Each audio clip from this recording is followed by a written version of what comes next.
సౌభాగ్య స్థానాలు ఉన్నాయి.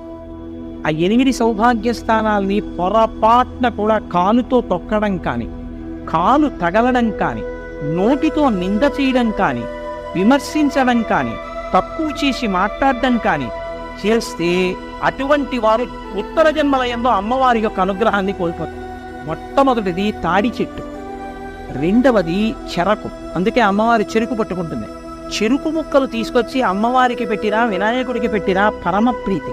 కాబట్టి చెరుకుగడ, తాడి చెట్టు, రూపుమారిన పాలు అంటే జున్ను కాని పెరుగు కాని.